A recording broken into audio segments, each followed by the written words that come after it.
How many witnesses have you interviewed in the 16 years that you've been researching this who actually saw the craft? I think at last count, I'm up to somewhere around 180. 180 witnesses.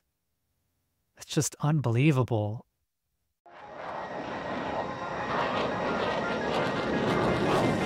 Chris Lehto, welcome to LehtoFiles. That's just amazing to me. I can't believe the Westall, basically Australia's most famous UFO sighting, is not in any of their records. I mean, how sketchy is that? The other point is Australia is one of the Five Eyes. So from World War II, the Five Eyes is like the most trusted.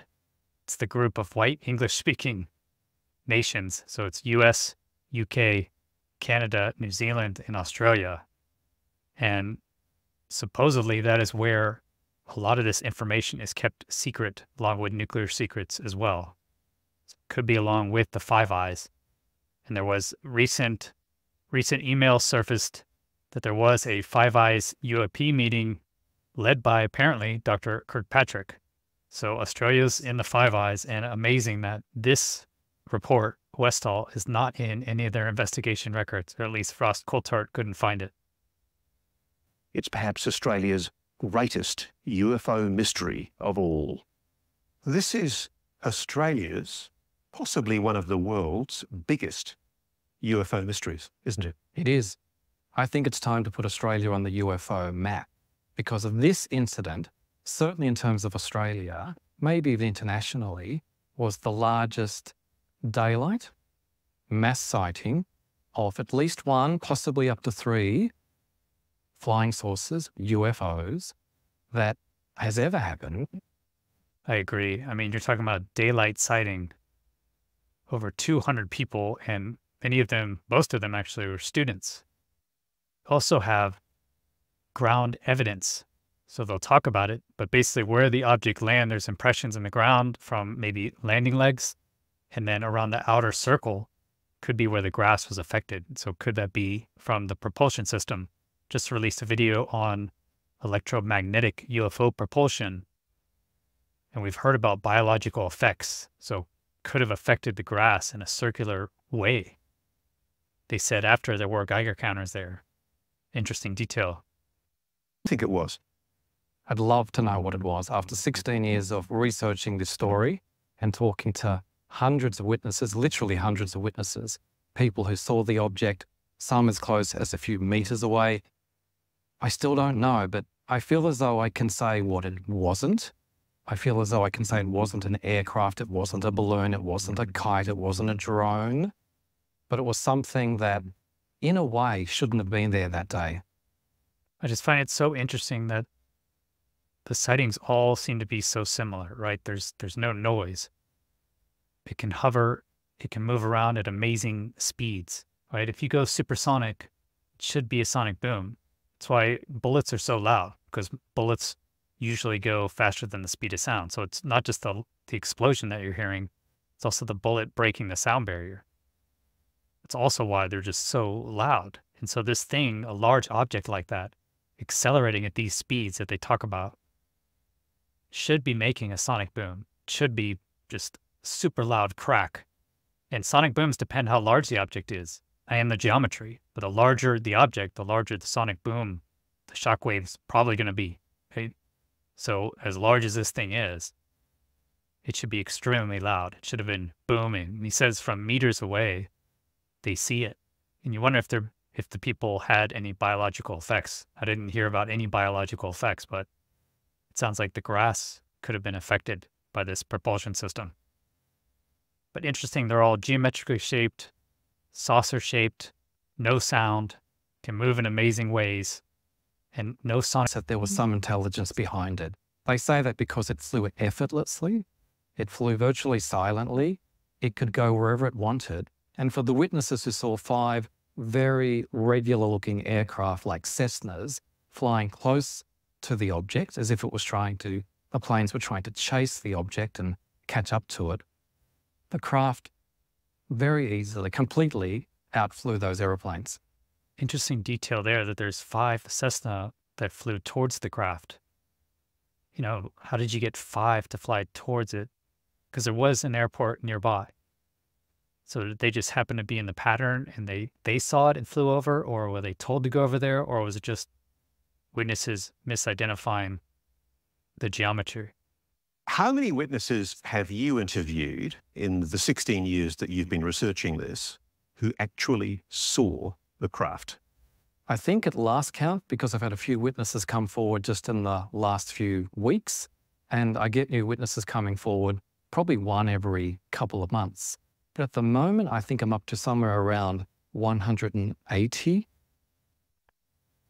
180 witnesses. That's just unbelievable. I mean, how are you not going to believe 180 people? They've grown up. Did they just mass delusion imagine this event? 180 people. I mean, witness testimony is valid in a court of law. You know, if you had 180 people say that they saw someone kill someone else, we would probably convict that person. But here it's 180 people saying they saw this amazing event and nothing from the government. 180 people. Something like that. A very similar number to that, and more who saw the traces that were left behind, apparently, by the craft on the ground. Yes, you had many people see military with equipment. He said there was trampled grass where it had landed, and yet there's no report. And we'll hear in a second that 2 days later, Americans came and said, "What'd you see?" And don't mention it, everyone else, probably a balloon. Yeah. They saw them there with lorries, with Land Rovers. They saw people getting equipment out of their vehicles, equipment like metal detectors, Geiger counters, shovels and spades, and they were apparently busily inspecting the site of these ground marks. We know that 2 separate fire brigades were called.